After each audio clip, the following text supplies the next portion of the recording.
Ela passou anos invisível naquele prédio. Esfregava o chão, abaixava a cabeça, não reclamava de nada.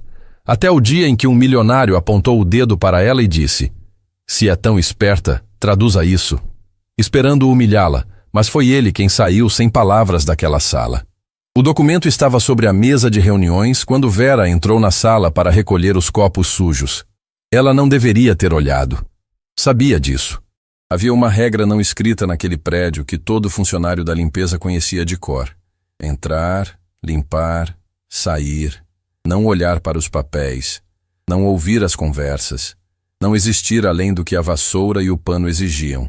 Mas o documento estava aberto, e Vera Lopes, sem querer, leu a primeira linha. Leu e congelou. Não foi por curiosidade. Foi porque o que estava escrito naquela primeira linha, em inglês técnico, com terminologia jurídica densa, estava errado. Gravemente errado. O tipo de erro que não passa por descuido. O tipo de erro que muda o destino de uma negociação inteira. Ela piscou. Olhou de novo. Pousou a bandeja de copos no aparador com um cuidado quase cirúrgico e tentou continuar fazendo o que havia sido contratada para fazer. Mas as palavras daquele papel a seguiam como se tivessem vida própria. Vera, não é da sua conta. Recolhe os copos e vá embora. Ela estava prestes a obedecer à própria voz interior quando a porta da sala se abriu com força, e Hélio Monteiro entrou como se o ar precisasse da permissão dele para circular naquele ambiente. Hélio Monteiro tinha o tipo de presença que enchia uma sala antes mesmo do corpo chegar. Era dono da construtora Ébano, um dos maiores grupos imobiliários da região, e carregava esse peso com uma ostentação que não tentava disfarçar. Cabelos impecáveis, terno sob medida, o relógio no pulso custando mais do que Vera ganharia em anos de trabalho. Ele entrou seguido de 3 homens, 2 deles estrangeiros, claramente pela forma como observavam tudo com aquela atenção calculada de quem está avaliando um investimento, e de Renato Sampaio, seu assistente pessoal, que carregava uma pasta e um olhar permanentemente tenso. Hélio não viu Vera imediatamente. Ou se viu, não registrou. Ela era parte do cenário para ele, como as cadeiras e os quadros brancos. "Pode deixar os documentos aqui, Renato," ele disse apontando para a mesa. "Os sócios do Grupo Veltec precisam ver a versão revisada antes de assinar qualquer coisa." Um dos homens estrangeiros, de cabelos grisalhos e ombros largos, abriu a pasta e começou a folhear as páginas com expressão concentrada. O outro, mais jovem, falava em voz baixa em inglês com o terceiro, trocando impressões que Renato fingia entender acenando a cabeça. Foi então que Hélio virou e viu Vera. Ela estava de costas, recolhendo o último copo da bandeja lateral, tentando ser o mais invisível possível. Mas não foi invisível o suficiente. "Ei", ele disse. Não para ela, para Renato. "Quanto tempo essa mulher vai ficar aqui?" Vera sentiu o pescoço queimar. Não se virou. "Ela está terminando, Dr. Hélio."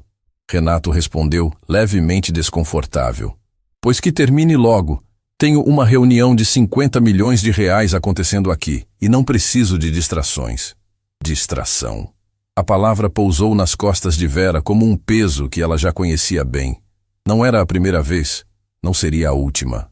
Ela pegou a bandeja, endireitou o corpo e caminhou em direção à saída com passos firmes e silenciosos. Mas então aconteceu o que não deveria ter acontecido.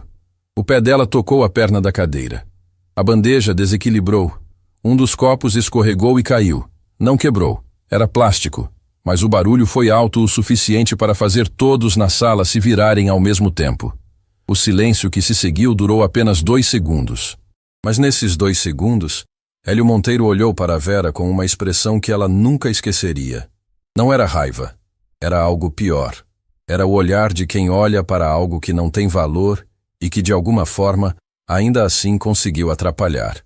"Incrível", ele disse em voz baixa, sacudindo a cabeça. "Simplesmente incrível." "Me desculpe", Vera disse, agachando para pegar o copo. A voz saiu firme. Ela estava orgulhosa disso. "Cuidado com o que toca aí", ele continuou, agora com um tom que subia de volume de propósito, consciente de que os sócios estrangeiros estavam observando. "Esses documentos representam uma negociação que você não conseguiria entender nem se tentasse a vida toda." Vera recolheu o copo. Levantou. Olhou para ele por exatamente 1 segundo. Apenas um, controlado, sem desafio, sem submissão, e voltou a caminhar para a saída. Espera. A voz de Hélio a parou como se fosse uma parede. Ela se virou devagar. Ele estava olhando para ela com aquela expressão que as pessoas usam quando querem fazer um espetáculo e precisam de um alvo. Os sócios do grupo Veltec observavam. Renato olhava para o chão. E Hélio Monteiro apontou para o documento aberto sobre a mesa. Já que você está aqui de qualquer jeito, ele disse, com um sorriso que não tinha nada de gentil. Me faz um favor. Esse trecho aqui está em inglês. Ele virou o papel na direção dela e deslizou pela mesa com a ponta dos dedos. Se é tão esperta, traduz isso para mim. O silêncio que tomou conta da sala foi diferente do anterior. Mais pesado. Mais consciente de si mesmo. Renato levantou os olhos do chão e olhou para Hélio com uma expressão que tentava dizer por que você está fazendo isso sem usar as palavras. Um dos sócios estrangeiros trocou um olhar rápido com o outro. Ninguém disse nada. Vera olhou para o documento. Estava a 3 passos de distância. As letras eram visíveis dali onde ela estava. Ela conhecia cada uma delas. Conhecia o significado técnico de cada termo naquele parágrafo. Conhecia o contexto jurídico por trás de cada vírgula. E conhecia, acima de tudo, o erro que estava enterrado naquele texto como uma bomba sem alarme. Mas não era o momento. Ainda não. Ela olhou para Hélio com calma. Desculpe, doutor. Não me pague para isso. E saiu da sala. O corredor estava vazio quando Vera encostou as costas na parede, fechou os olhos por 3 segundos exatos e respirou fundo. O coração martelava, mas a respiração ela controlava. Havia aprendido isso anos atrás, que quando o mundo tenta te fazer perder o controle, a respiração é o único território que pertence só a você. Sônia, sua colega de turno, apareceu na curva do corredor empurrando o carrinho de limpeza. Era uma mulher de cabelos curtos e olhar sempre atento, que trabalhava na construtora Ébano há mais tempo que Vera e conhecia cada canto daquele prédio, incluindo os que era melhor evitar. Ouvi a voz dele lá de fora, Sônia disse, parando o carrinho e baixando o tom automaticamente. Foi feio? Foi o de sempre, Vera respondeu abrindo os olhos. Vera. Sônia olhou com aquela franqueza direta que era sua marca. Um dia você vai ter que parar de aguentar calada. Hoje não é esse dia. Quando vai ser? Vera não respondeu. Pegou a bandeja, endireitou os ombros e continuou pelo corredor. Mas lá dentro, algo havia mudado. Pequeno, quase imperceptível, como uma rachadura num muro que parece insignificante até que a chuva entra. Naquela noite, Vera chegou em casa quando a rua já estava quieta. O apartamento era pequeno, mas cada centímetro dele tinha sido conquistado com trabalho. A estante ao lado da janela estava cheia de livros, muitos deles em outros idiomas, as lombadas gastas de tanto uso. Sobre a mesa, a foto de um homem de olhos claros e sorriso tranquilo, numa moldura simples, Dirceu. O marido que havia partido alguns anos atrás e que ainda habitava cada canto daquela casa de uma forma que não cabia em palavras. Vera pousou a bolsa, aqueceu o que havia sobrado do almoço e sentou à mesa com o prato na frente e os pensamentos em outro lugar. As palavras do documento continuavam com ela. A tradução errada. O erro na cláusula que Hélio Monteiro estava prestes a assinar sem saber, ou sem querer saber. Ela sabia o que aquele erro significava. Sabia as consequências que poderia gerar. E sabia, com uma clareza que doía, que ninguém dentro daquele prédio iria ouvir uma faxineira alertar sobre isso. Do quarto, veio a voz de sua filha mais nova. Mãe, você chegou? Cheguei, Clarice. Vera respondeu. E apesar de tudo, o cansaço na voz se misturou com algo mais suave ao pronunciar aquele nome. Clarice apareceu na soleira do quarto com o cabelo preso e os olhos semicerrados de quem estava estudando há horas. Tinha o sorriso da mãe e a teimosia do pai. Uma combinação que Vera considerava, ao mesmo tempo, sua maior alegria e seu maior desafio. Você está bem? Clarice perguntou, examinando o rosto da mãe com aquela percepção aguçada que sempre desconcertava Vera. Estou, ela disse. Come alguma coisa e vai dormir. Amanhã você tem prova. Clarice estudou a mãe por mais um momento, como se soubesse que havia algo sendo omitido. mas decidiu não insistir. Pegou uma fruta da fruteira, beijou o topo da cabeça de Vera e voltou para o quarto. Vera ficou sozinha com o prato e o silêncio. Olhou para a foto de Dirceu. Ele tinha o hábito, que ela nunca entendia completamente quando ele era vivo e que fazia falta de um jeito absurdo agora que ele não estava mais. De ouvir um problema inteiro sem dizer nada. Ficava ali, com aquele olhar tranquilo, ouvindo cada palavra. E quando ela terminava, ele dizia uma coisa só. Uma frase, sempre a mesma. Vera, você nunca foi invisível. São os outros que fecham os olhos. Ela respirou fundo. Abriu a gaveta da mesa, tirou um caderno e começou a anotar, de memória, palavra por palavra, o trecho do documento que havia lido naquela sala. Não sabia ainda o que faria com aquilo, mas sabia que não podia simplesmente fechar os olhos. Na manhã seguinte, a construtora Ébano acordou no ritmo de sempre. Os executivos chegavam com seus cafés e seus celulares. As secretárias abriam os computadores. Os estagiários circulavam pelos corredores com aquela pressa ansiosa de quem ainda precisa provar alguma coisa.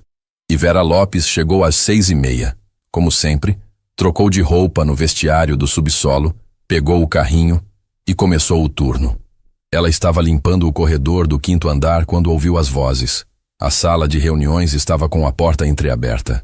Hélio Monteiro e Renato Sampaio discutiam em voz baixa, mas o corredor era longo e silencioso, e as palavras chegavam com clareza suficiente para Vera entender o que estava sendo dito. A assinatura está marcada para a semana que vem, Renato dizia, com aquele tom de quem está passando informação e tentando não emitir opinião.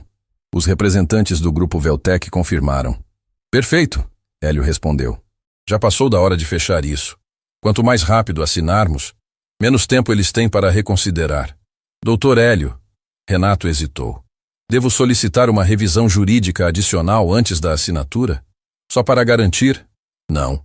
A resposta de Hélio foi imediata e não deixou espaço para continuação. Já revisamos.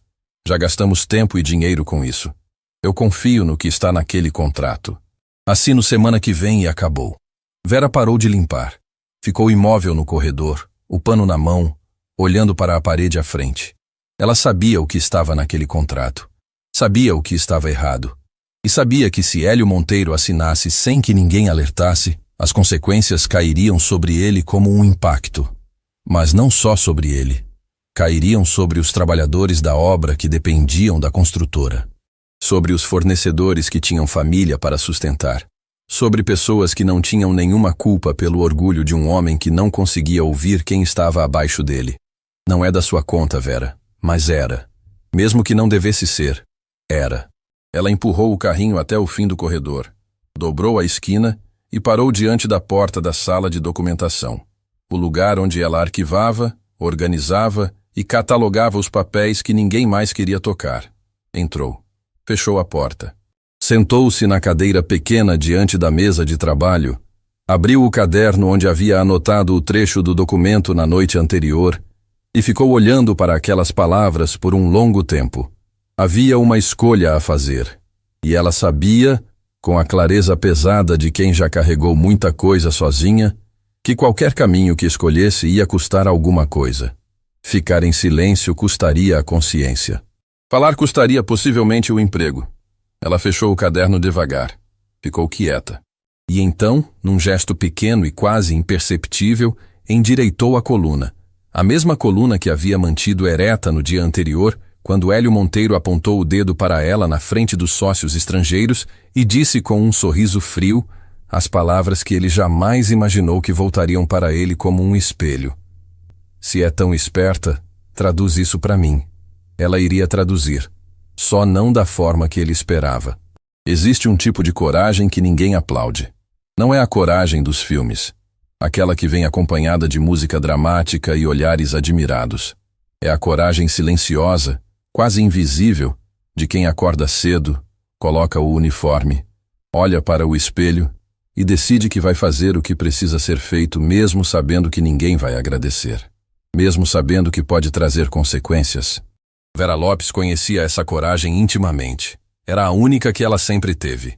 E foi ela que a levou, naquela manhã, a dobrar o caderno dentro do bolso do avental, empurrar o carrinho pelo corredor do terceiro andar e parar diante de uma porta que ela nunca havia tocado por vontade própria. A placa dizia: Departamento Jurídico, Doutora Patrícia Fontes. Vera respirou. Bateu 3 vezes. Patrícia Fontes era o tipo de pessoa que parecia ter nascido dentro de um escritório.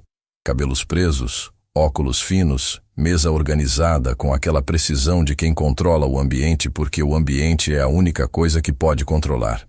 Havia passado os últimos anos construindo uma reputação sólida na construtora Ébano, discreta, competente, invisível à sua própria maneira. Quando viu Vera na porta, a expressão dela não foi de desrespeito, foi de confusão genuína, como quem vê algo fora do lugar esperado. Posso ajudar? Ela disse, com o cuidado educado de quem não sabe bem o que está na frente. Doutora Patrícia, Vera começou mantendo a voz baixa e direta. Eu preciso falar sobre o contrato com o grupo Veltec. Encontrei um erro no documento. Um erro sério.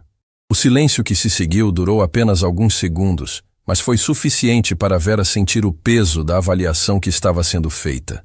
Os olhos de Patrícia percorreram o uniforme azul, o crachá de limpeza, o caderno na mão de Vera. Como você teve acesso ao contrato? Patrícia perguntou, a voz neutra, sem julgamento aparente. Estava sobre a mesa da sala de reuniões quando entrei para limpar. Não era intenção minha, mas li sem querer. E o que vi não consigo ignorar. Patrícia retirou os óculos e os depositou com cuidado sobre a mesa. Cruzou as mãos na frente do corpo. Vera, certo? Ela disse. Olha, eu entendo que talvez você tenha visto algo que pareceu estranho, mas contratos internacionais têm uma linguagem muito específica. Terminologia técnica. Estrutura jurídica complexa. É fácil interpretar errado sem ter a formação necessária para... A cláusula de limitação de responsabilidade está invertida, Vera disse. Simples. Sem hesitação. O polo que deveria assumir o ônus em caso de rescisão está trocado com o polo que deveria ser protegido. Se o contrato for assinado dessa forma, a construtora Ébano assume uma exposição financeira que não está prevista em nenhuma das negociações anteriores. Patrícia ficou imóvel. Vera abriu o caderno e colocou sobre a mesa, com as anotações que havia feito na noite anterior. Cada termo, cada referência, cada implicação escrita à mão, com uma clareza que não tinha nada de amadora. Por um momento, apenas um, fugaz, algo mudou nos olhos de Patrícia. Uma faísca, uma dúvida. O tipo de reação que uma pessoa tem quando percebe que a realidade não encaixa com o que esperava. Mas durou apenas um momento. Vera, ela disse, fechando o caderno com gentileza e devolvendo-o. Eu sei que você está tentando ajudar, e eu respeito isso, mas o contrato foi revisado pela equipe jurídica, várias vezes. Eu mesma fui uma das responsáveis pela análise. Se houvesse um erro dessa magnitude, alguém já teria identificado. Às vezes o erro mais óbvio é o último que a gente enxerga, Vera disse. Especialmente quando a gente está perto demais. Patrícia não respondeu imediatamente. Havia algo naquelas palavras que ficou flutuando no ar entre as duas mulheres por um instante a mais do que o confortável. Eu vou considerar o que você disse, Patrícia falou por fim, o tom voltando para aquela cortesia educada e distante que encerra conversas sem precisar fechar uma porta na cara de ninguém. Pode deixar comigo. Vera reconheceu aquele tom. Era o mesmo que as pessoas usam quando querem dizer obrigada, mas não sem precisar dizer essas palavras. Ela pegou o caderno, endireitou o corpo e saiu. O refeitório do subsolo estava quase vazio naquele horário intermediário, suspenso entre o almoço e a tarde, quando Vera entrou com o prato na bandeja e o pensamento em outro lugar. Sônia já estava lá, com o café na frente e a expressão de quem está processando alguma coisa há tempo. E então? Sônia perguntou assim que Vera sentou. Fez o que estava pensando em fazer? Tentei. Tentou. Sônia repetiu a palavra com o peso exato que ela merecia. Como foi? Como você imagina que foi? Sônia girou o copo entre as mãos sem dizer nada por um momento. Então, Vera, você sabe que eu tenho o maior respeito do mundo por você, mas preciso ser honesta porque é você que está na minha frente e não uma parede. Ela pausou. Esse prédio não vai ouvir a gente. Não importa o que a gente sabe. Não importa o que a gente viu. O uniforme que a gente usa faz parte de uma categoria que esse lugar decidiu, faz muito tempo, que não tem voz. Eu sei disso, Vera disse. Então por que continua? Vera olhou para o prato por um momento. Depois levantou os olhos para Sônia com aquela serenidade que não era indiferença. Era algo construído, tijolo por tijolo, ao longo de anos de perda e reconstrução. Porque uma vez eu fiquei em silêncio quando não deveria, ela disse. E aprendi o preço que silêncio cobra. Sônia ficou quieta. Sabia, por fragmentos de conversas ao longo do tempo, que havia algo na história de Vera que nunca era dito completamente. Algo que morava nos espaços entre as palavras. Não perguntou. Não era o momento. Mas ficou com a frase na cabeça o resto do dia. Foi no fim da tarde que a segunda descoberta aconteceu. Vera estava arquivando documentos na sala de catalogação quando encontrou, por trás de uma pasta mal encaixada na prateleira, um envelope que não deveria estar ali. Não tinha identificação na frente. Estava fechado, mas o tempo havia enfraquecido o lacre, e a aba estava levemente aberta. Ela não abriu o envelope, mas olhou para o que estava visível pela aba entreaberta. Apenas uma linha, o suficiente para que o nome impresso naquele papel causasse algo que ela não esperava sentir. Grupo Veltec. Comunicado interno confidencial. Vera ficou imóvel por um longo instante. Depois, com o cuidado de quem sabe que cada movimento tem consequência, ela colocou o envelope exatamente como havia encontrado, fechou a pasta e a devolveu à prateleira. Saiu da sala, fechou a porta, ficou parada no corredor, a mão ainda na maçaneta, com aquela linha impressa na memória como tinta indelével. Comunicado interno confidencial. O Grupo Veltec enviava comunicados internos para a construtora Ébano, antes da assinatura do contrato, sem que o nome do arquivo aparecesse no sistema de catalogação que ela própria mantinha há meses? Algo não estava certo. E o que estava errado era maior do que um simples erro de cláusula. Naquela noite, Vera não conseguiu dormir. Ficou deitada na escuridão do quarto, ouvindo o silêncio do apartamento, com o teto como interlocutor mudo de um pensamento que girava sem parar. Ao lado da cama, sobre o criado mudo, a foto de Dirceu estava virada para ela como sempre. Um hábito que Clarice achava que a mãe mantinha por saudade, e que era isso mesmo. Mas não só isso. Era também uma conversa. Dirceu, ela pensou, no silêncio que só existe entre quem já dividiu tantos anos que as palavras ficaram desnecessárias. Eu encontrei alguma coisa grande demais para o espaço que me deram nesse lugar. Ela fechou os olhos. Lembrou do dia em que Dirceu adoeceu. Não de uma vez. Foi gradual, traiçoeiro, daquele jeito cruel que algumas doenças têm de ir tomando espaço devagar até que a pessoa percebe que está ocupando mais do que a presença deveria ocupar. Ela lembrou das noites no hospital, das planilhas de medicamento que ela mesma organizava porque os formulários eram complexos demais e as enfermeiras estavam sobrecarregadas. Lembrou de como aprendeu a ler laudo, a entender prescrição, a navegar por um sistema que não foi desenhado para ser entendido por quem não tinha diploma na parede. Aprendera porque era necessário. Porque quando alguém que você ama está do outro lado de uma barreira de linguagem técnica, você destrói essa barreira. Não importa o quanto custe. Tinha feito isso com medicina, com direito, com finanças, com idiomas. Havia aprendido inglês técnico porque Dirceu, nos últimos meses, recebia correspondências de um especialista no exterior e ela queria entender cada palavra sem depender de ninguém para traduzir.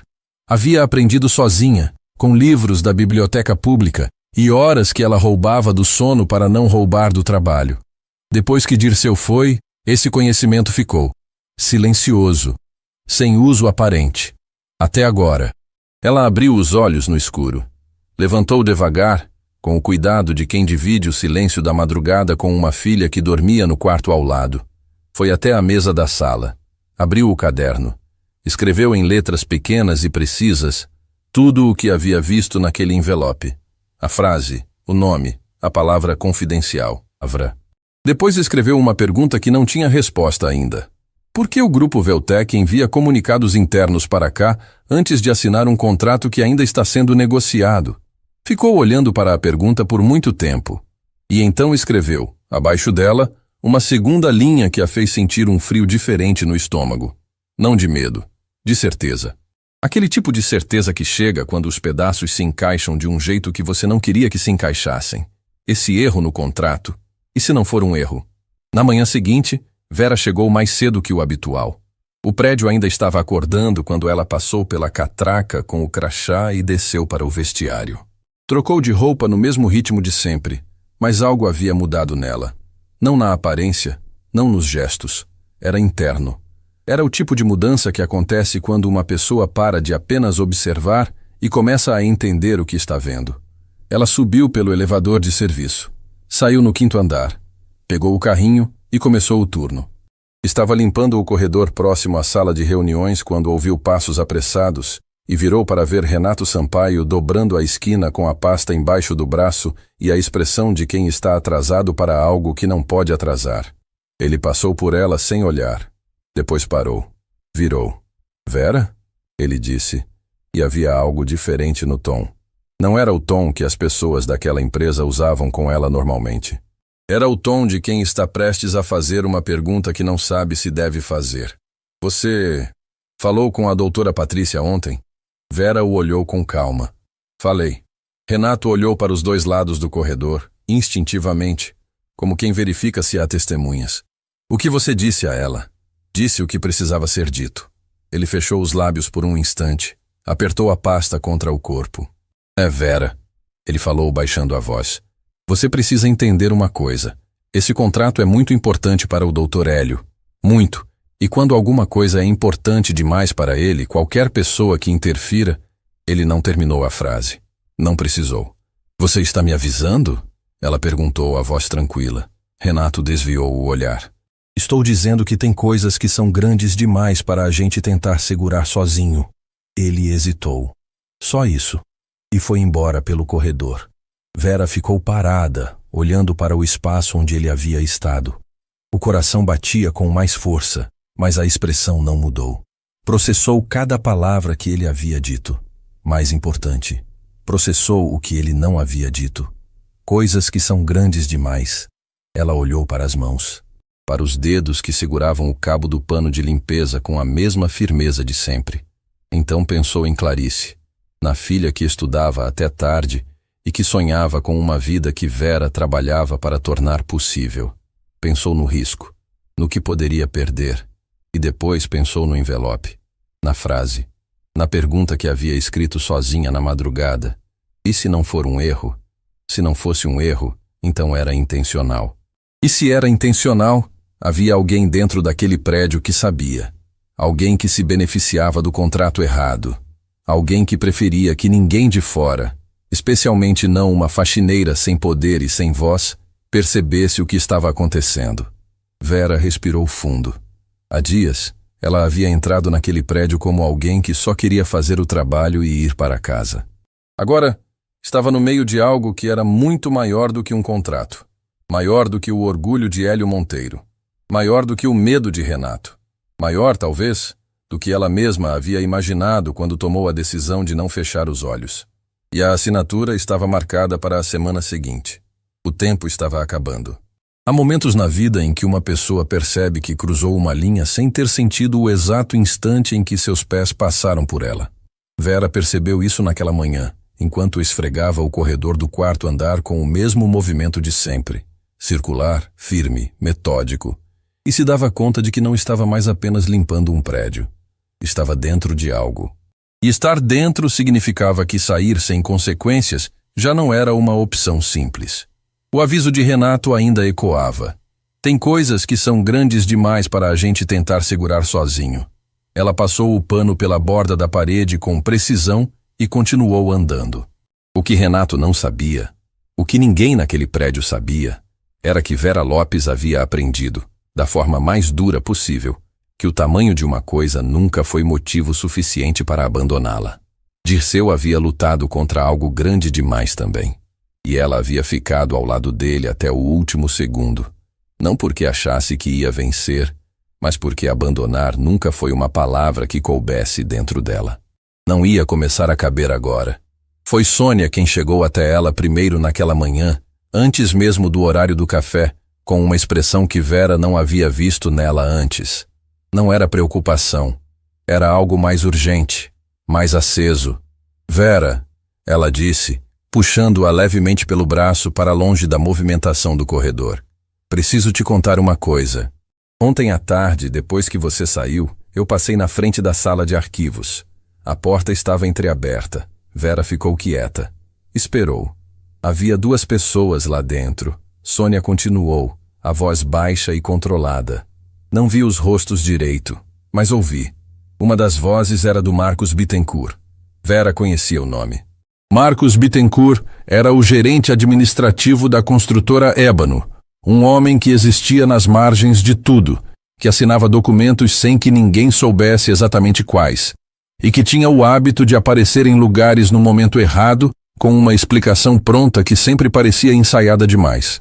O que eles estavam dizendo? Vera perguntou. Não ouvi tudo, Sônia admitiu. Mas ouvi uma frase. Ela pausou, como quem ainda está decidindo se vai dizer ou não. Se aquela mulher da limpeza falar, precisa ser desligada antes que o contrato feche. O silêncio entre as duas durou apenas alguns segundos, mas foi o tipo de silêncio que pesa. Vera não demonstrou reação externa. Por dentro, sentiu algo se firmar. Não de medo, mas de confirmação. O envelope. A frase na madrugada. A suspeita que havia nascido sozinha sobre a mesa da cozinha, enquanto o apartamento dormia. Não era um erro acidental. Você tem certeza do que ouviu? Vera perguntou. Tenho, Sônia respondeu sem vacilação. E Vera? Ela segurou o braço dela por um instante mais longo, com aquela franqueza direta que era a linguagem dela quando o assunto era sério. Eu sei que você não vai recuar. Eu te conheço. Mas você precisa saber que tem pessoas aqui dentro que preferem que você suma antes de falar. Eu sei, Vera disse. E mesmo assim vai continuar? Vera olhou para a colega por um momento. Para aquela mulher que havia chegado ao mesmo prédio pelo mesmo caminho, que usava o mesmo uniforme, que entendia sem precisar de explicação o que custava mostrar-se num lugar que te ensinou a ser invisível. Sônia, ela disse, você tem filhos? Tenho, 2. O que você diria para eles se um dia te perguntassem o que você fez quando soube que algo errado estava acontecendo na sua frente? Sônia ficou em silêncio. Não porque não tivesse resposta, mas porque a resposta a alcançou num lugar fundo demais para ser respondida com palavras rápidas. Vera endireitou o carrinho e continuou pelo corredor. A tarde chegou carregada de uma tensão que o prédio inteiro parecia sentir sem conseguir nomear. Vera estava catalogando documentos na sala de arquivos, a mesma sala onde o envelope havia sido encontrado, quando a porta se abriu sem aviso e Patrícia Fontes entrou. Vera não se virou imediatamente. Continuou organizando a pasta entre as mãos com o mesmo ritmo cuidadoso. Vera, Patrícia disse, e o tom era diferente do dia anterior. Havia perdido aquela cortesia distante e ganhado algo mais tenso, mais próximo. Você pode fechar a porta? Vera fechou a pasta, se virou e fechou a porta. As duas ficaram em pé na sala pequena, cercadas por prateleiras de documentos, sob a luz fria do teto. Patrícia tinha os braços cruzados, não de arrogância, de proteção. Como alguém que está prestes a dizer alguma coisa e ainda está decidindo se é seguro dizê-la. Eu revisei a cláusula. Ela disse por fim. A que você mencionou. Vera não disse nada. Esperou. Você estava certa. Patrícia falou, e as palavras saíram com o peso de quem precisou de muito esforço para montá-las nessa ordem. A inversão está lá, exatamente onde você disse. E as implicações são... Ela pressionou os lábios por um instante. São graves. Se esse contrato for assinado dessa forma, a construtora Ébano assume uma responsabilidade financeira, que pode comprometer operações inteiras. O silêncio que se seguiu foi diferente de todos os outros daquela semana. Era o silêncio de uma verdade que finalmente encontrou alguém disposto a ouvi-la. Por que você não agiu ontem? Vera perguntou. Não com raiva, com genuína necessidade de entender. Patrícia desviou o olhar por um instante. Quando voltou, havia algo mais honesto nos olhos dela. Porque eu tenho família para sustentar, ela disse. Porque eu conheço o Dr. Hélio há anos e sei o que acontece com quem contraria ele. Porque quando você entrou aqui ontem com aquele caderno, minha primeira reação foi me proteger. Uma pausa. Não estou orgulhosa disso. Vera a observou. Via naquela mulher algo que reconhecia. Não a circunstância, mas a mecânica. O cálculo que as pessoas fazem quando o risco é real e a voz que diz fica quieta é mais imediata do que a que diz faz o certo. E agora? Vera perguntou. Agora eu sei que não posso fingir que não vi. Patrícia respondeu. Mas também não posso ir direto ao Dr. Hélio com isso. Você sabe como ele reagiu quando você tentou. Imagine comigo. Então, o que você está propondo? Patrícia respirou fundo. Tem alguém acima do Dr. Hélio na estrutura societária da empresa. Um dos sócios fundadores, Augusto Meirelles. Ele se afastou da gestão operacional há algum tempo, mas continua sendo o maior acionista. Ela escolhia cada palavra com cuidado. Se o contrato tivesse chegado ao conhecimento dele antes da assinatura, ele teria autoridade para suspender tudo. Vera processou aquilo. Você tem contato com ele? Tive no passado. Mas se eu ligar para ele agora, sem prova concreta do erro, vai parecer que estou agindo por interesse próprio. Vai parecer que estou tentando sabotar uma negociação da empresa. Patrícia a olhou diretamente.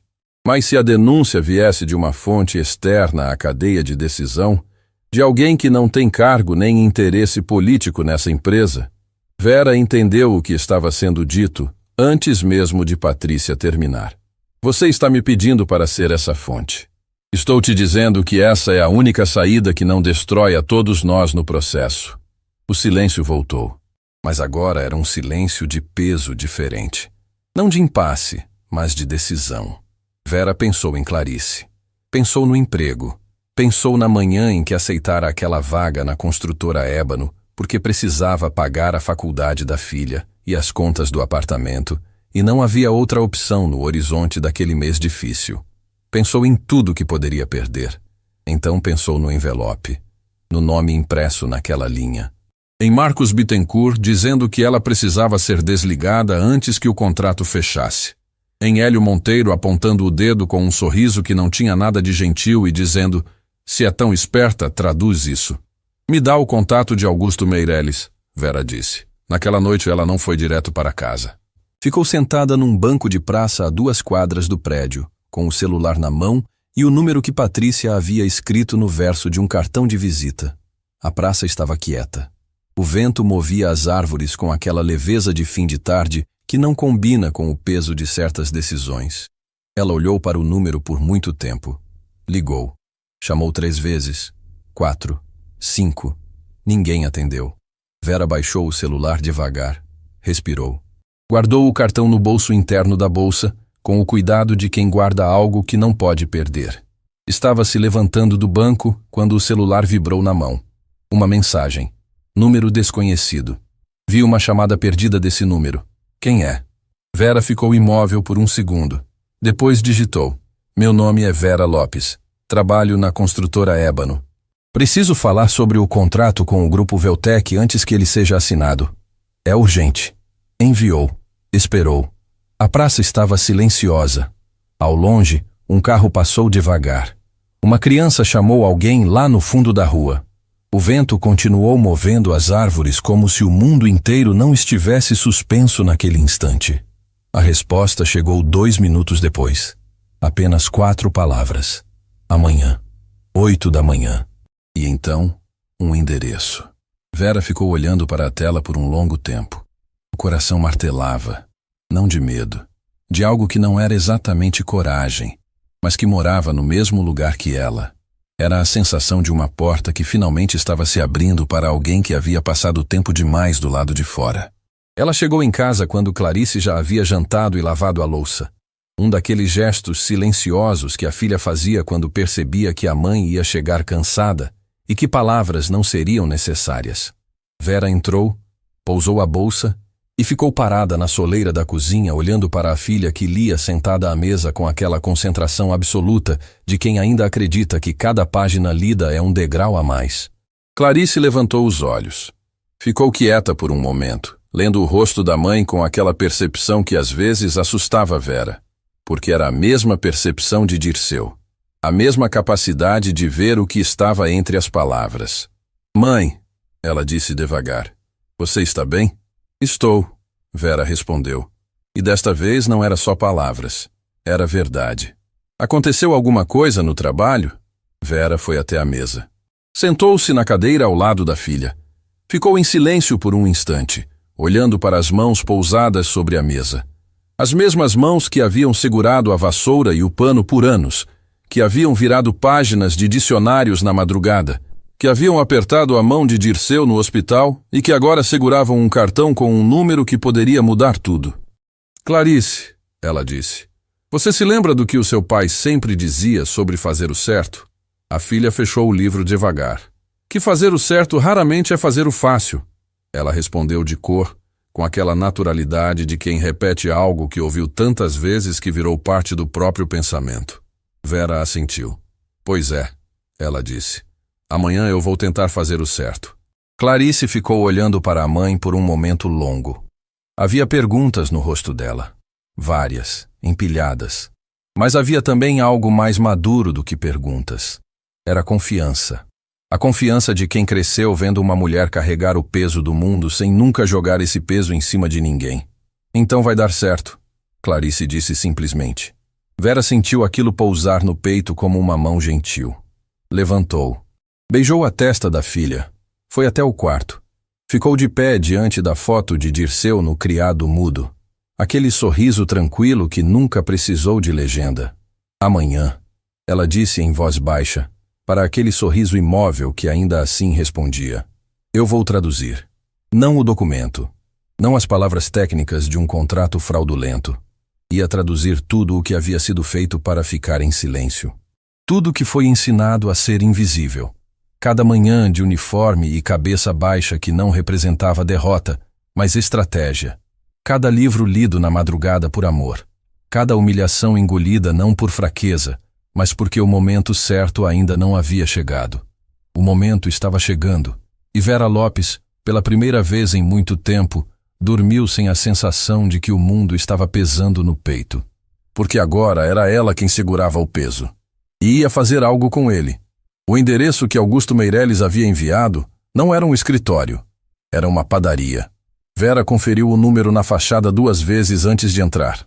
Um lugar simples, de esquina, com mesas de madeira escura e o cheiro de pão quente dominando o ar, como se aquele ambiente tivesse sido construído especificamente para fazer as pessoas baixarem a guarda. Havia poucos clientes naquele horário. Uma senhora lendo jornal num canto. 2 rapazes conversando perto do balcão. E ao fundo, numa mesa encostada à parede, um homem de cabelos completamente brancos e ombros levemente curvados que levantou os olhos assim que ela entrou. Não precisou de apresentação. Augusto Meireles tinha o tipo de rosto que carrega histórias. Não era a elegância ostentada de Hélio Monteiro. Era algo diferente, mais quieto, mais real. Os olhos claros observavam com atenção genuína, sem o cálculo que Vera havia aprendido a identificar nos rostos de quem avalia antes de respeitar. Ele se levantou quando ela se aproximou. Estendeu a mão. Vera Lopes, ele disse, como quem confirma algo que já sabia. Senhor Meireles, ela respondeu, apertando a mão com firmeza. Augusto, ele corrigiu, com simplicidade. Senta. Ela contou tudo. Não de forma atropelada, não com a urgência nervosa de quem tem medo de não ser ouvido. Contou com a precisão de quem passou dias organizando cada peça na ordem certa. O documento sobre a mesa. A cláusula invertida. O envelope confidencial do grupo Veltec que não deveria existir naquela sala de arquivos. A reação de Patrícia. O aviso velado de Renato. A frase que Sônia havia ouvido de Marcos Bittencourt. Augusto ouviu tudo sem interromper uma única vez. Quando ela terminou, ele ficou em silêncio por um momento que pareceu longo demais. Girava devagar a xícara de café entre os dedos, os olhos fixos na mesa, como quem está reorganizando internamente um quebra-cabeça cujas peças acabaram de mudar de lugar. Quanto tempo você trabalha na Ébano? Ele perguntou por fim. Alguns meses. E antes disso? Outras empresas. Sempre na área de limpeza e conservação. Augusto assentiu devagar. Havia algo no olhar dele que Vera não conseguia nomear completamente. Não era dúvida. Era algo mais parecido com reconhecimento. Vera, ele disse pousando a xícara. O que vou te contar agora não sai dessa mesa. Não ainda, você entende? Ela assentiu. Ele respirou fundo. Esse contrato com o Grupo Veltec não é uma negociação comum. Eu sei disso porque fui eu quem iniciou as conversas, há bastante tempo. Mas em determinado momento, sem que eu fosse consultado, o processo saiu das minhas mãos e passou inteiramente para o controle do Hélio. Uma pausa. Quando tentei retomar o acompanhamento, fui informado de que tudo estava encaminhado e que minha participação não era mais necessária. Afastaram o senhor da própria negociação, Vera disse. Com muita cortesia, ele respondeu, com um sorriso que não tinha alegria. É como funciona quando alguém quer que você não veja o que está acontecendo. Não te expulsam. Te agradecem e te convencem de que seu trabalho já está feito. Vera processou aquilo, cada palavra encaixando com o que ela já sabia. O envelope que encontrei, ela disse. O comunicado interno do Grupo Veltec nunca deveria ter chegado até a Ébano por canais informais, Augusto confirmou, e a voz baixou um tom.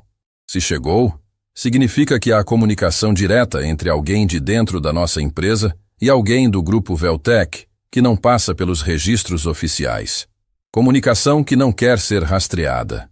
O silêncio que se instalou entre os dois era diferente de todos os outros da semana. Era o silêncio de duas pessoas que chegaram ao mesmo lugar por caminhos distintos e que agora estão olhando para o mesmo abismo. Marcos Bittencourt, Vera disse. Augusto não respondeu imediatamente, mas a forma como os olhos dele se fixaram na xícara foi resposta suficiente. O senhor já suspeitava, ela percebeu. Tinha indícios, ele admitiu. Sem prova, sem nada concreto o suficiente para levar adiante. Ele levantou os olhos para ela. Até agora. Vera saiu da padaria com o peso de quem entrou num túnel, pensando que havia luz no final, e descobriu que a luz era maior do que o túnel comportava. A situação não era simples. Não era um erro de redação, nem uma distração de advogado. Era uma estrutura. Alguém dentro da construtora Ébano havia trabalhado para que o contrato fosse assinado com a cláusula invertida, o que significava que, em caso de rescisão futura, seria a Ébano pagando uma multa milionária ao Grupo Veltec, e não o contrário. Uma transferência de risco disfarçada de contrato legítimo. E alguém, do lado de fora, estava esperando exatamente por isso. Enquanto andava de volta em direção ao ponto de ônibus, Vera sentiu o peso daquele entendimento nos ombros. Não era mais sobre um emprego. Não era mais sobre ela. Era sobre trabalhadores que não sabiam que a empresa que pagava seus salários estava prestes a ser esvaziada por dentro. Eram famílias. Eram vidas construídas sobre uma fundação que alguém estava corroendo em silêncio. Ela parou no meio da calçada. Respirou. Tirou o celular do bolso e mandou uma mensagem para Patrícia Fontes. Encontrei o Sr. Augusto. Precisamos conversar hoje ainda. É maior do que pensávamos. A resposta veio em menos de 1 minuto. Sei onde você está. Olha para trás. Vera se virou. Patrícia estava parada a poucos metros, encostada numa grade, com a pasta abraçada ao corpo e uma expressão que misturava alívio e tensão de um jeito que não cabia bem num rosto só. Eu também tive uma reunião esta manhã, Patrícia disse quando Vera se aproximou. Não foi planejada. Com quem? Com Marcos Bittencourt. Vera ficou imóvel. Ele me chamou na sala dele logo cedo. Patrícia continuou, a voz baixa, os olhos atentos ao movimento da rua. Disse que havia chegado ao conhecimento dele que eu tinha tido uma conversa inadequada com uma funcionária da limpeza sobre assuntos internos da empresa. Disse que esse tipo de comportamento poderia ser interpretado como quebra de confidencialidade. Ele a ameaçou. Com muita elegância, Patrícia respondeu, e havia amargura genuína naquelas palavras. Igual ao que o Augusto acabou de te contar, eu imagino. Ninguém faz ameaça direta nesse ambiente. Tudo é sugestão. Tudo é cuidado com o que você está fazendo. Tudo é sorriso com faca embaixo da mesa. Vera olhou para ela por um momento. Para aquela mulher que no dia anterior havia fechado o caderno e devolvido com uma cortesia fria, e que agora estava do lado de fora de um prédio, na rua, com vento no cabelo e medo nos olhos, escolhendo um caminho diferente. Por que você veio? Vera perguntou. Depois do que ele disse, você poderia ter ficado quieta. Estava mais segura assim. Patrícia ficou em silêncio por um instante. Depois, tenho uma filha, ela disse. Ela tem anos pela frente de vida pela frente. E um dia, ela vai me perguntar que tipo de pessoa eu fui. Uma pausa pequena, mas cheia. Não quero ter que mentir para ela. Vera sentiu aquilo atravessar o peito como uma agulha fina, não de dor, de reconhecimento, da mesma fibra que havia levado ela mesma até ali. As duas ficaram um momento em silêncio na calçada, com o movimento da cidade ao redor, completamente alheio ao peso daquele instante. Augusto vai agir? Patrícia perguntou. Ele precisa de prova concreta. Vera respondeu. O envelope que encontrei, se ainda estiver lá. Patrícia fechou os olhos por um segundo. Vera, ela disse, se Marcos já sabe que você falou comigo, ele sabe que você está se movendo. Aquele envelope pode não estar mais onde estava. Eu sei. E mesmo assim você vai tentar? Vera colocou a bolsa melhor no ombro. Olhou para a direção do prédio, que dali não estava visível, mas cuja presença ela sentia como se estivesse na frente dela. Tem algo que Dirceu me ensinou, ela disse, mais para si do que para Patrícia. Que a prova de uma coisa raramente desaparece completamente. Ela muda de lugar. Ela se esconde. Mas deixa rastro. Sempre deixa rastro. Patrícia a olhou com uma expressão que Vera não soube classificar na hora.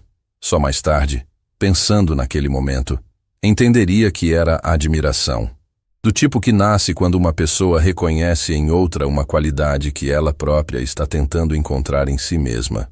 Vera voltou ao prédio na hora do almoço, quando o movimento dos corredores era menor e a atenção das pessoas estava voltada para outras direções. Desceu pelo elevador de serviço. Passou pelo corredor do arquivo. A porta estava fechada, o que não era o normal naquele horário. Ela colocou a mão na maçaneta. Respirou. Abriu. A sala estava arrumada, as prateleiras organizadas. Nada fora do lugar aparente. Vera foi diretamente até a prateleira onde havia encontrado o envelope. A pasta estava lá, bem encaixada. Encaixada demais, na verdade. Com aquela precisão artificial de quem reorganizou algo com cuidado e atenção excessiva para que parecesse intocado. Ela abriu a pasta. O envelope havia sumido, mas havia algo que quem o retirou não havia percebido, ou não havia dado importância suficiente. Na parte interna da pasta, levemente marcada pela pressão do envelope que ficara ali por tempo demais, havia uma impressão quase invisível, como a sombra de algo que existiu. Vera inclinou a pasta em direção à luz. Letras. Parciais. O tipo de marca que o papel deixa quando fica muito tempo pressionado contra outro papel. Ela não tinha como ler tudo, mas leu o suficiente. 2 palavras. Um sobrenome. E quando processou o que estava vendo, sentiu o chão se mover sob os pés de um jeito que não tinha nada de metafórico. Porque o sobrenome impresso naquela marca não era de Marcos Bittencourt. Não era de ninguém do grupo Veltec.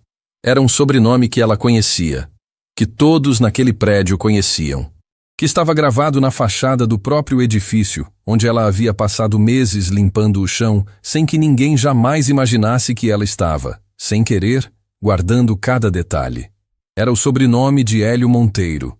Existem descobertas que mudam o que você sabe, e existem descobertas que mudam quem você é. Vera ficou parada naquela sala de arquivos por um tempo que não soube medir, com a pasta inclinada em direção à luz e aquelas 2 palavras impressas em sombra sobre o papel interno, parciais, desgastadas, mas inconfundíveis. O sobrenome de Hélio Monteiro. Ali.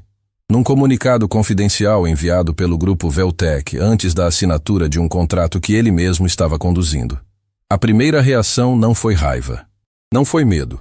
Foi aquela clareza fria e absoluta que só chega quando os pedaços de um quebra-cabeça finalmente se encaixam e a imagem que aparece é pior do que qualquer coisa que a imaginação havia construído.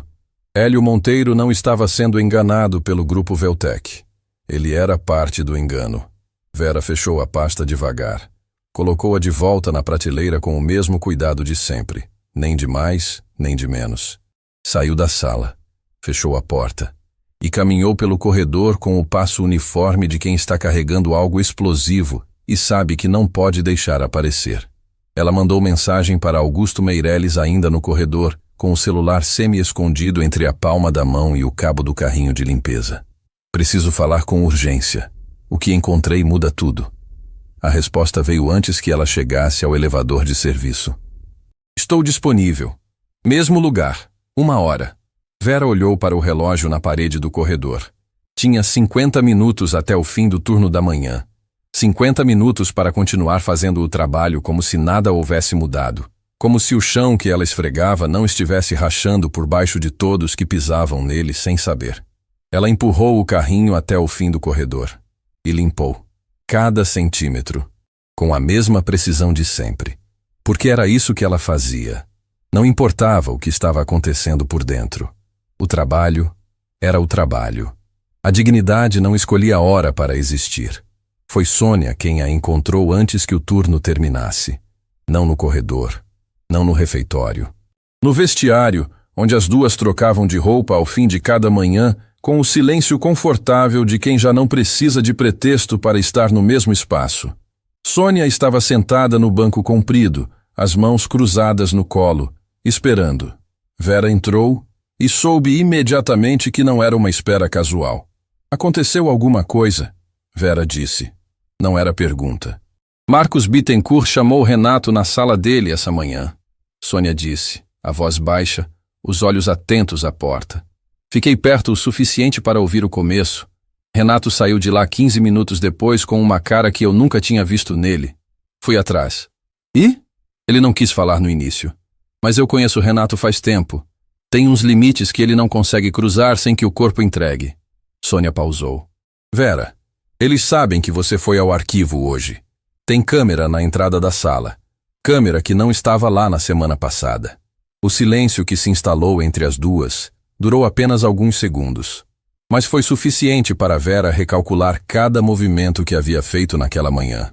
Eles instalaram depois que eu encontrei o envelope, ela disse. Isso é o que parece. O que mais Renato disse? Sônia respirou fundo. Que o Dr. Hélio quer falar com você, hoje, no final do expediente. Vera sentiu aquilo pousar sobre os ombros com o peso de uma sentença. Não de medo, de inevitabilidade. Era o tipo de convocação que não vinha com rota de fuga. Ou você aparecia e enfrentava, ou não aparecia e entregava tudo o que havia construído até ali. Sônia, ela disse sentando-se ao lado da colega. O que vou te contar agora precisa ficar entre a gente por algumas horas. Só algumas horas. Depois, pode contar para quem quiser. Sônia assentiu sem hesitação. Vera contou. O encontro com Augusto, a conversa com Patrícia, o envelope que havia sumido, a marca no papel, o sobrenome.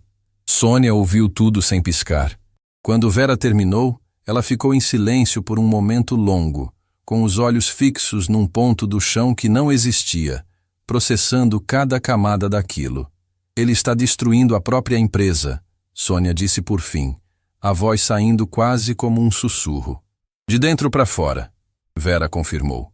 Com contrato fraudulento, a Ébano assume uma dívida que não tem como pagar em caso de rescisão. E rescisão é exatamente o que vai acontecer, porque alguém vai provocar. Quando a empresa não puder cumprir, tudo desmorona. Obras param. Contratos são encerrados. E Hélio sai ileso porque já moveu o que precisava mover antes do colapso. Sônia fechou os olhos por um instante. Os trabalhadores das obras, ela disse. Centenas deles. Vera respondeu. O silêncio que veio depois era diferente de todos os outros. Era o silêncio de quem finalmente entendeu por que aquela luta nunca foi pequena.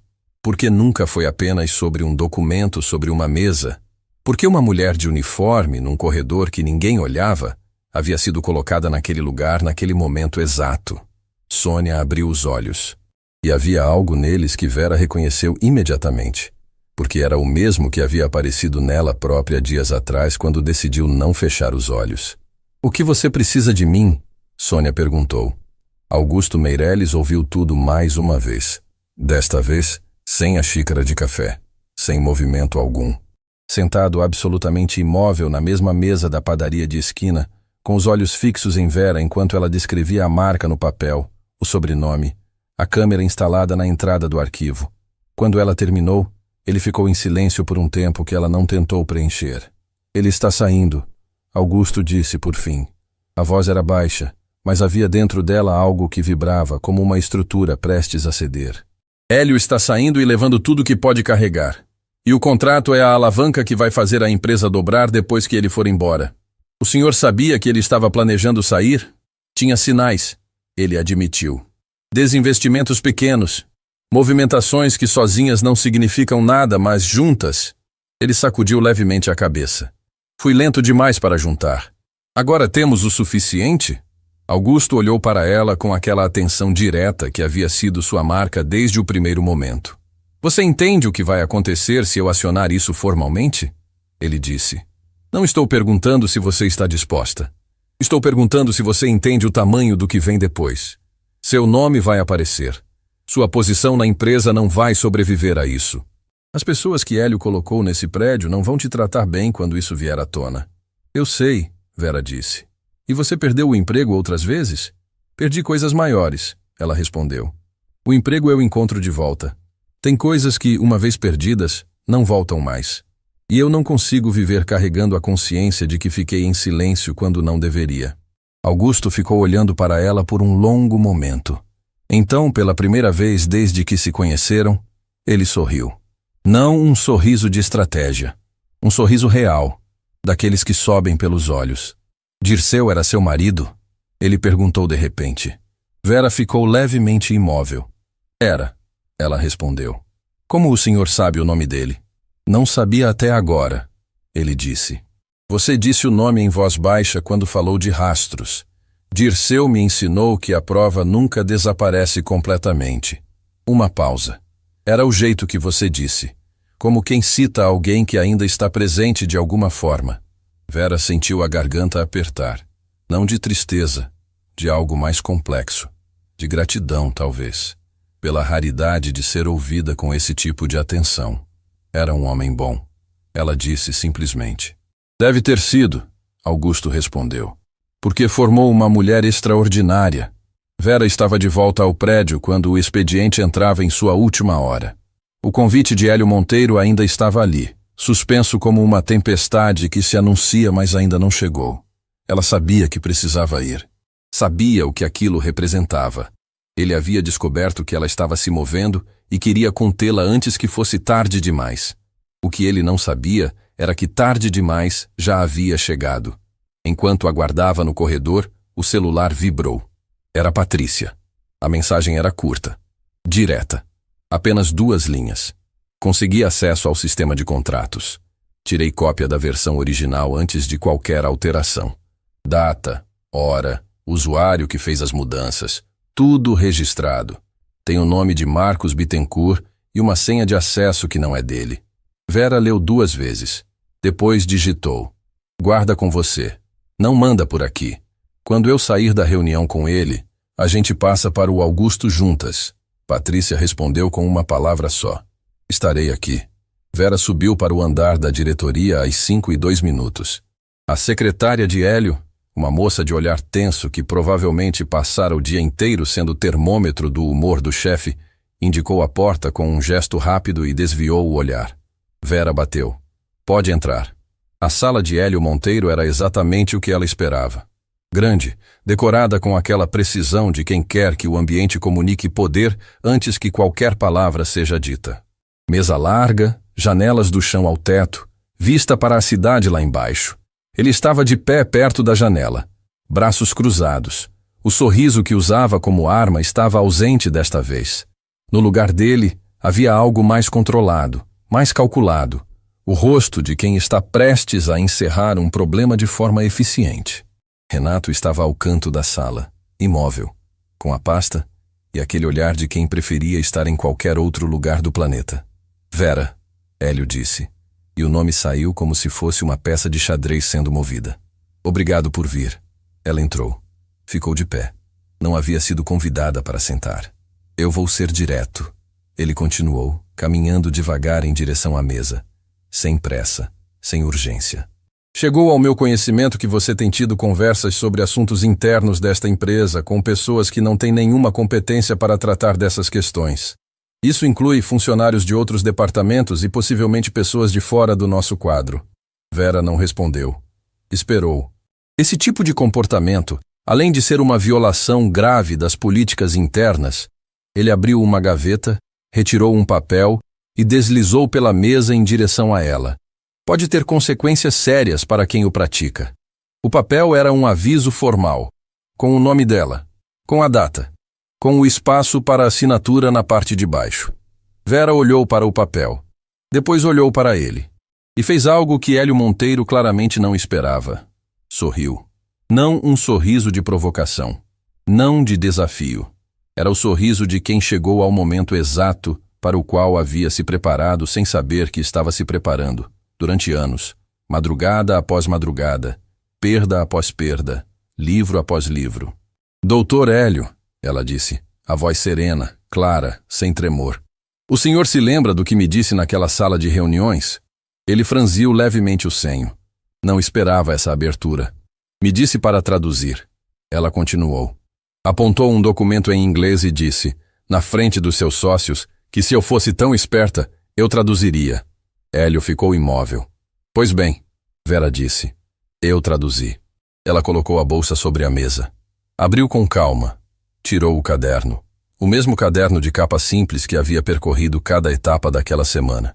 E o abriu na página onde havia anotado, naquela primeira noite, cada palavra do trecho do contrato. Depois, palavra por palavra, com a precisão de quem conhece cada implicação técnica e jurídica do que está dizendo, ela começou a traduzir, não o documento. A situação inteira. O silêncio dentro da sala de Hélio Monteiro tinha textura. Era denso, carregado, do tipo que acontece quando uma pessoa começa a falar e outra percebe, ainda nas primeiras palavras, que o chão está cedendo sob seus próprios pés. Renato Sampaio estava imóvel ao canto, a pasta presa entre os braços contra o peito como se fosse um escudo. Hélio permanecia atrás da mesa, a expressão inicial de controle começando a mostrar as primeiras fissuras. Pequenas, quase invisíveis, mas Vera sabia exatamente o que procurar. Ela havia passado anos observando pessoas que não a olhavam de volta. Aprendera a ler o que elas revelavam quando achavam que ninguém estava vendo. A cláusula 8, parágrafo 2º, ela disse, abrindo o caderno na página certa com a calma de quem está num ambiente completamente sob seu controle. Estabelece em inglês técnico que o polo denominado Primary Contractor assume integral responsabilidade financeira em caso de rescisão unilateral. O senhor assinou a versão onde a construtora Ébano foi designada como Primary Contractor. E o que deveria acontecer, segundo todas as negociações anteriores registradas, era o oposto. Hélio abriu a boca. Essa é uma interpretação. Não é interpretação. Vera continuou sem alterar o tom. É tradução. O senhor mesmo pediu. Uma pausa de 2 segundos. Exata. Se é tão esperta, traduz isso. Estou traduzindo. O rosto de Hélio endureceu. Renato desviou o olhar para o chão. Além disso, Vera virou uma página. Há comunicação direta entre um representante desta empresa e o grupo Veltec, que não passa por nenhum canal oficial de registro. Essa comunicação chegou fisicamente ao arquivo desta empresa em envelope sem identificação, e o documento interno revelava instruções sobre como a cláusula deveria ser redigida para favorecer o grupo Veltec em detrimento da Ébano. Você não tem prova de nada disso, Hélio disse. A voz estava baixa agora. Não de mansidão, de contenção, como alguém que está segurando algo que não pode deixar escapar. Tenho, Vera respondeu. E foi nesse momento que a porta da sala se abriu. Marcos Bittencourt entrou sem bater. Era o tipo de homem que não batia em portas, não por grosseria, mas porque havia passado tempo suficiente em posições onde as portas se abriam antes que sua mão chegasse nelas. Cabelos curtos, ombros largos, olhar que avaliava qualquer ambiente em segundos e já chegava calculando saídas. Quando viu Vera, parou. Não esperava ela ali. Isso ficou evidente na fração de segundo em que o controle do rosto dele escorregou antes de ser recolocado no lugar. Doutor Hélio, ele disse, ignorando Vera completamente. Precisamos conversar em particular. Marcos, Hélio disse, e havia um aviso comprimido naquela única palavra. Em particular. Bittencourt repetiu agora com ênfase, os olhos passando brevemente por Vera com a frieza de quem olha para um problema que ainda está tentando dimensionar. O senhor pode ficar, Vera disse, olhando para Bittencourt com aquela serenidade que havia se tornado, ao longo daquela semana, sua forma mais precisa de comunicação. O que tenho a dizer é relevante para os dois. Bittencourt virou o rosto lentamente na direção dela. Havia algo naquele olhar. Não raiva aberta, mas aquela frieza calculada de quem está decidindo em tempo real qual é a melhor resposta para uma variável inesperada. Quem você pensa que é? Ele disse devagar em voz baixa. Para falar dessa forma dentro deste escritório? Sou a mulher que encontrou o envelope. Vera respondeu. O silêncio que veio depois foi diferente de todos os outros. Foi o silêncio de uma confissão que ninguém fez em voz alta, mas que todos na sala ouviram com clareza absoluta. Bittencourt não respondeu imediatamente, mas o corpo dele mudou. Uma tensão mínima nos ombros, uma rigidez sutil no maxilar, pequena o suficiente para que alguém desatento não percebesse. Grande o suficiente para que Vera registrasse cada detalhe. Foi então que Renato Sampaio, do canto da sala onde havia ficado imóvel desde o início, soltou a pasta. Não jogou, não atirou. Simplesmente abriu os braços e deixou ela cair. E o barulho seco que o objeto fez ao tocar o chão funcionou como uma pontuação. O som de algo que não podia mais ser sustentado. Todos se viraram para ele. Renato estava olhando para Hélio, não com raiva, com algo muito mais complexo e muito mais honesto do que raiva. Era o olhar de alguém que passou tempo demais carregando um peso que não era seu e que finalmente parou de fingir que aquilo não custava nada. Renato, Hélio disse, e o nome saiu como uma ordem. Eu sabia, Renato disse. A voz estava firme, surpreendentemente firme. Não de tudo, não dos detalhes, mas sabia que alguma coisa estava errada nessa negociação faz semanas. E fiquei quieto porque... Ele pausou, e a pausa durou o tempo exato de uma pessoa encarando a própria imagem num espelho. Porque eu tinha medo de perder o emprego. Renato, Hélio repetiu agora com um tom diferente, mais frio. Eu avisei ela. Renato continuou, e olhou brevemente para Vera antes de voltar os olhos para o chefe. Aqui neste corredor, alguns dias atrás. Disse que havia coisas grandes demais para ela tentar sozinha. Não disse porque estava do lado dela. Disse porque estava tentando me proteger. Uma pausa. Envergonha-me até agora. O apartamento inteiro da arrogância de Hélio Monteiro parecia estar desmoronando em câmera lenta. Bittencourt deu um passo em direção a Renato, mas Vera falou antes que ele chegasse mais perto. O senhor Augusto Meirelles está esperando no andar de baixo, ela disse. A frase pousou na sala como uma pedra jogada numa superfície de vidro. Hélio virou o rosto para ela com uma velocidade que denunciava o quanto aquele nome ainda exercia sobre ele uma autoridade que ele nunca havia conseguido eliminar completamente, por mais que tentasse. O quê? Ele está aqui, Vera confirmou. E tem em mãos a cópia digital do contrato com o registro completo das alterações. Data, horário, usuário que executou cada modificação. Ela olhou para Bittencourt por um momento. Com uma senha de acesso que não pertence ao usuário que a utilizou. Bittencourt ficou absolutamente imóvel. Era a primeira vez desde que havia entrado naquela sala que o controle dele parecia genuinamente ameaçado. Não pelo medo de Vera, ela sabia disso. Pelo que Vera representava naquele momento. Pelo fato de que alguém sem cargo, sem poder formal, sem nenhum dos instrumentos que aquele ambiente reconhecia como válidos, havia desmontado peça por peça uma estrutura que havia levado tempo e cuidado considerável para ser construída. Isso é... Hélio começou, e a voz saiu diferente, menor, mais humana do que qualquer coisa que Vera havia ouvido dele até então. Isso é uma situação que pode ser resolvida internamente. Não precisa... Já passou do ponto de resolução interna, Vera disse. Passou quando o senhor instalou uma câmera no arquivo depois que eu encontrei o envelope. Passou quando o Sr. Bittencourt ameaçou a doutora Patrícia. Passou quando alguém tentou me fazer assinar um aviso formal para me silenciar antes que o contrato fechasse.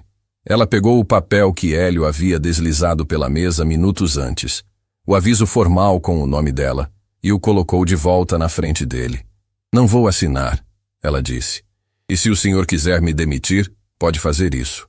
Mas vai fazer isso com o Sr. Augusto Meirelles, a doutora Patrícia Fontes, e o registro completo das alterações fraudulentas como testemunhas do motivo real. Augusto Meirelles entrou na sala 4 minutos depois. Vera havia mandado a mensagem ainda dentro do escritório de Hélio, com o celular abaixo da linha da mesa, 3 palavras apenas. Pode subir agora. Augusto não veio sozinho. Ao lado dele estava Patrícia Fontes, com a pasta que carregava há dias finalmente aberta. Os documentos organizados sobre o braço com a precisão de quem passou uma carreira inteira preparando argumentos para momentos exatamente como aquele. Quando Hélio viu Augusto entrar pela porta, algo aconteceu no rosto dele que Vera não esperava ver. Não era raiva. Não era desafio. Era algo muito mais complexo. A expressão de alguém que passou anos construindo uma versão de si mesmo e que num único instante vê essa versão se desfazendo diante de uma pessoa que a conhecia antes de ela existir. Augusto, ele disse. Apenas o nome, sem título, sem formalidade. Hélio, Augusto respondeu, com aquela voz quieta que não precisava de volume para ocupar o espaço. Precisamos conversar. Todos nós. Bittencourt fez um movimento em direção à porta. Marcos, a voz de Augusto o alcançou sem pressa, sem urgência. Seria melhor que o senhor ficasse. O que vem a seguir diz respeito diretamente ao senhor. E é preferível que seja aqui do que em outro ambiente menos controlado. Bittencourt parou. Ficou de pé perto da porta, sem sair, sem avançar. Como alguém que percebeu que todos os caminhos levam ao mesmo lugar e está apenas escolhendo de que forma chegar. Patrícia abriu a pasta e colocou os documentos sobre a mesa de Hélio, com uma calma que Vera reconheceu. Era a calma de quem havia passado pela própria crise de consciência e havia saído do outro lado com uma clareza que custou caro, mas que não tinha preço. O registro digital mostra as alterações no contrato. Patrícia disse, a voz profissional, direta.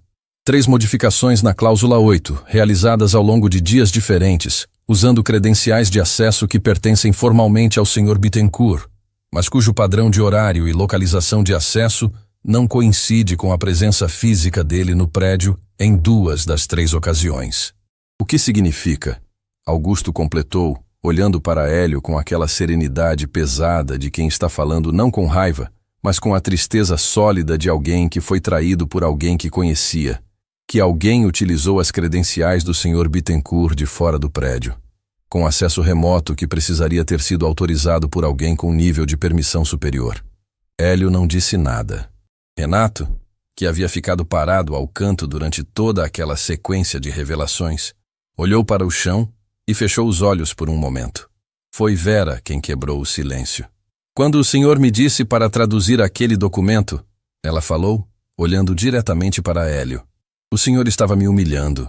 Estava usando o que eu não deveria ser para diminuir o que eu sou. Ela pausou.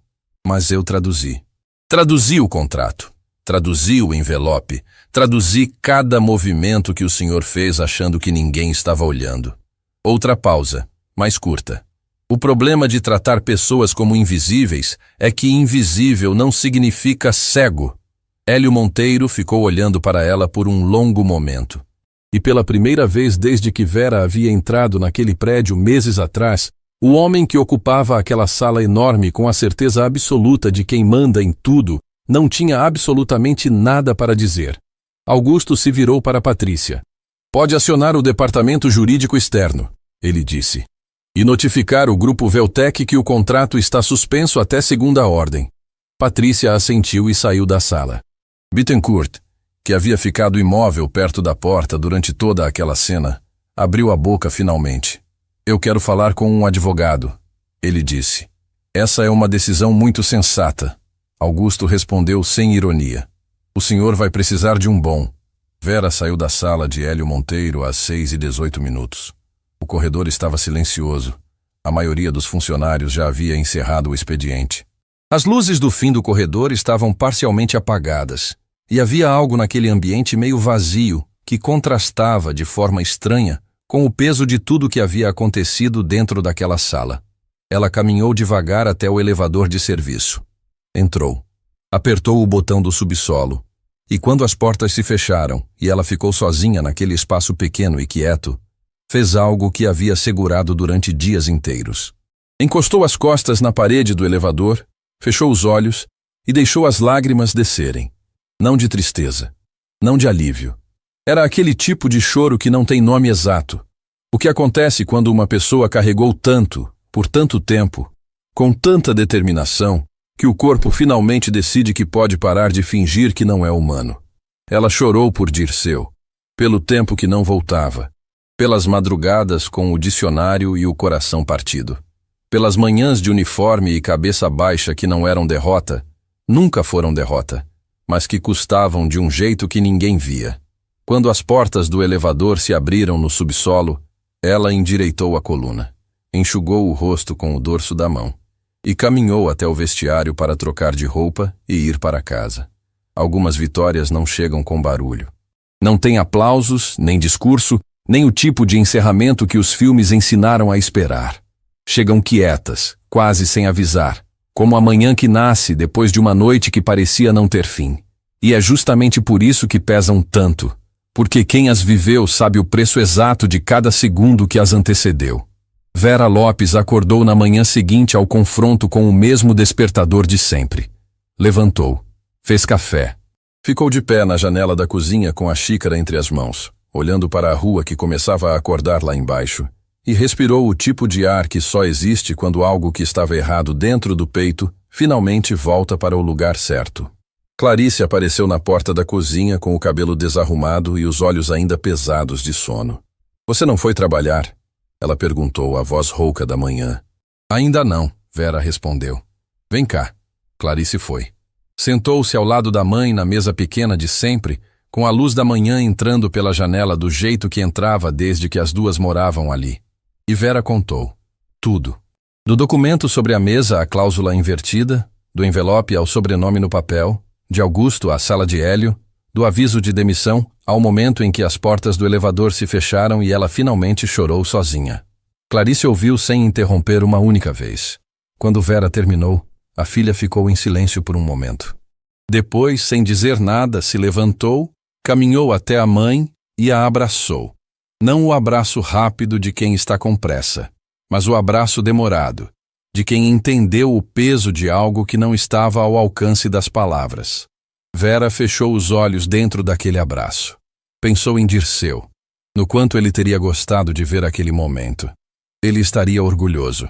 Clarice disse em voz baixa, como se tivesse lido o pensamento da mãe. Você sabe que estaria. Vera não respondeu. Não precisava. Semanas depois, as consequências começaram a tomar forma. Marcos Bittencourt foi afastado de suas funções na construtora Ébano no dia seguinte ao confronto, enquanto as investigações internas, conduzidas por auditores externos contratados por Augusto Meirelles, avançavam com uma velocidade que surpreendeu até quem estava do lado de dentro. O rastro digital que Patrícia havia preservado era preciso e devastador.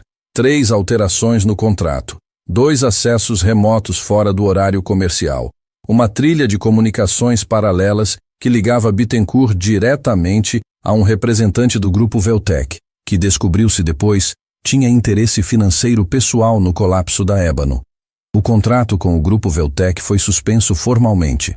Os representantes internacionais, ao receberem a notificação oficial assinada por Augusto, não contestaram. A velocidade com que recuaram disse mais do que qualquer argumento jurídico poderia dizer. Hélio Monteiro não foi ao prédio nos dias que se seguiram. Quando voltou, foi para uma reunião de conselho que durou horas e da qual saiu sem o cargo que havia ocupado com tanto ruído por tanto tempo. Não houve escândalo público. Não houve cena. Apenas o silêncio administrativo de uma saída negociada que preservava a empresa e encerrava um capítulo com a frieza cirúrgica que os grandes desmoronamentos costumam ter quando acontecem longe das câmeras. Vera soube por Patrícia numa mensagem curta enviada numa tarde comum. Ele saiu. A empresa está inteira. Você precisa saber disso. Vera leu a mensagem sentada no banco da mesma praça onde havia ligado para Augusto semanas antes. Ficou olhando para aquelas palavras por um tempo. Depois guardou o celular e ficou mais um pouco olhando para as árvores. Renato Sampaio pediu demissão voluntariamente alguns dias depois do confronto. Não foi demitido. Não foi investigado. Sua participação havia sido a omissão de quem sabia que algo estava errado e escolheu o silêncio por medo, não a cumplicidade ativa de quem construiu a fraude. Mas ele próprio entendeu, sem que ninguém precisasse dizer que não conseguiria continuar naquele ambiente carregando o peso do que havia feito e do que havia deixado de fazer. Antes de sair, foi até Vera. Ela estava no corredor do terceiro andar quando ele apareceu, sem pasta, sem o uniforme invisível de assistente que havia usado por anos. Era uma versão levemente diferente dele. Os ombros um pouco menos tensos, o olhar um pouco mais direto. Quero te pedir desculpas, ele disse sem rodeio. Não pelo que fiz, pelo que deixei de fazer quando deveria ter feito. Vera o olhou por um momento. Você avisou, ela disse. Do jeito que conseguiu, naquele momento você avisou. Não foi suficiente. Não foi, ela concordou sem suavizar. Mas você se levantou quando importava. Uma pausa. Isso também conta. Renato assentiu. Havia algo nos olhos dele que Vera reconheceu.